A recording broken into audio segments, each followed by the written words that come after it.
Assalamualaikum warahmatullahi wabarakatuh. Alhamdulillahi alamin. Wassalatu wassalamu ala asrafil anbiya wal mursalin wa ala alihi wa sahbihi ajma'in. Kaum muslimin muslimat sidang jamaah zuhur Masjid Nurul Ilmi Unan Padang yang kita muliakan. Bulan Ramadan adalah bulan turunnya Al-Quran, sebagaimana firman Allah dalam surat Al-Baqarah ayat 185, Syahrul Ramadan alladzi unzila fihi Al-Quran hudan linnas wa bayyinatin minal huda wal furqan. Bulan Ramadan adalah bulan tempat diturunkannya Al-Quran sebagai petunjuk hidup bagi manusia, sebagai penjelasan dari petunjuk itu, dan sebagai pembeda antara hak dengan yang batil. Ada dua tempat yang dikaitkan dengan turunnya Al-Quran pada bulan Ramadan itu. Pertama, tanggal 17 Ramadan yang sering dipakai sebagai waktu peringatan nuzulul Quran. Yang kedua, malam-malam ganjil 10 hari terakhir yang disebut dengan malam Qadar, karena malam Qadar juga malam turunnya Al-Quran. Inna anzalnahu fi lailatul qadar. Sesungguhnya kami turunkan Al-Quran pada malam Qadar. Nah, bagaimana menjelaskan ini? Penjelasannya adalah bahwa sesungguhnya turunnya Al-Quran itu ada tahapan-tahapannya. Nah, minimal ada 3 tahap.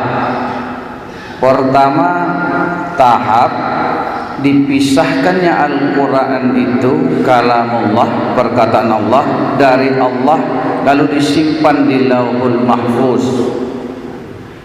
Jadi ingat, Allah itu sifatnya qadim, azali, tidak menyerupai dengan makhluk. Jadi kalau yang sifatnya azali tadi, perkataan Allah yang asli itu, mau kita baca, kita lihat, tidak sanggup, tidak bisa kita. Ingat, Nabi Musa itu pernah meminta kepada Allah, ya Allah, tunjukkanlah dirimu kepadaku agar aku bisa melihatmu. Ditanya oleh Allah, apakah engkau tidak yakin? Bukan, supaya lebih tentram, lebih yakin hatiku. Lalu Allah menyuruh, coba kamu lihat bukit sana, gunung sana, aku lihatkan diriku kepadanya. Apa yang terjadi? Diperlihatkan Allah dirinya kepada gunung itu, hancur lebur berantakan, dan Musa pun pingsan. Coba bayangkan kalau melihat Allah hancur seperti itu, bagaimana gendang telinga kita atau mata kita melihat wujud asli daripada kalam Allah, perkataan Allah? Tidak bisa. Karena itu dipisahkan dulu. Kalam Allah itu disimpan di Lauhul Mahfuz. Itu tahap pertamanya. Itu bisa dilihat dalam surat Al-Buruj ayat 21 dan 22.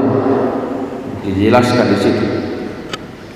Kemudian yang kedua, tahapannya setelah tersimpan di Lauhul Mahfuz, diturunkan lagi ke langit dunia, Baitul Izzah.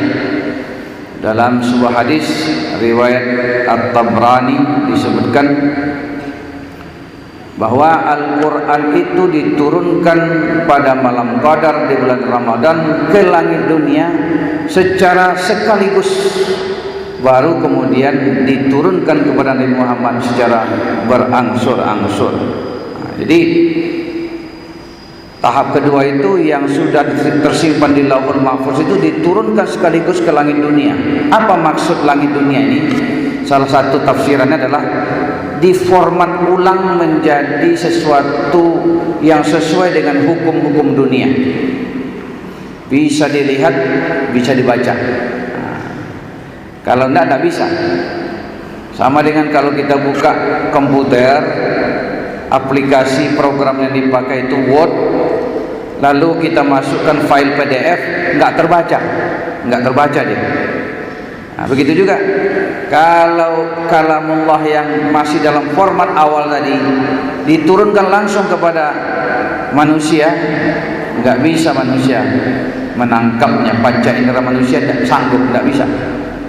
Diformat ulang lagi sehingga sesuai dengan hukum-hukum manusia, hukum-hukum dunia, bisa berbentuk huruf, bisa dilihat, bisa berbentuk suara, bisa didengar. Nah, itu. Ini yang tahap kedua itu, sebagaimana disebutkan dalam hadis tadi. Nah, kapan ini terjadi? Dia disebutkan dalam hadis, terjadinya pada malam Qadar. Kapan malam Qadar itu? Nabi menjelaskan dalam sebuah hadis riwayat Bukhari Muslim, taharru lailatal qadri fil witri minal asril awakhiri min Ramadan. Tunggu-tungguilah oleh kamu, carilah oleh kamu malam Qadar yang kejadiannya pada malam-malam ganjil di 10 hari terakhir. Malam 21, 23, 25, 27, 29. Di antara 5 malam itu. Nah, kalau kita ingin dapat malam Qadar yang kebaikannya lebih dari 1000 bulan itu, lebih amannya mulai malam 20 sampai malam terakhir. Cari dengan i'tikaf, dengan ibadah dan sebagainya, dapat. Sebab kalau dipilih-pilih malam ganjilnya saja, kadang-kadang kan ganjil kata kita, genap kata kawan, karena memulai Ramadannya berbeda.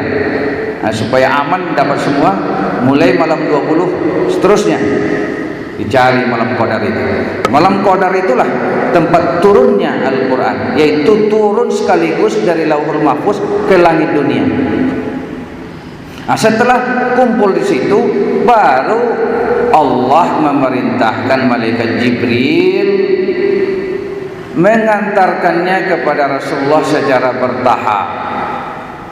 Tahap pertama yang diturunkan ke Nabi di Gua Hira itu Al-Alaq ayat 1 sampai 5, Iqra bismi rabbikal ladzi khalaq dan seterusnya, itu terjadi pada malam 17 Ramadan. Itu dalam surat Al-Quran Al-Anfal ayat 41 disebutkan, wa ma anzalna ala abdina yaumal furqan yaumal taqal jam'an. Apa yang kami turunkan kepada hamba kami pada hari pembeda, hari Furqan, hari bertemunya dua pasukan. Nah, menurut ahli tafsir, bertemunya dua pasukan itu adalah perang Badar.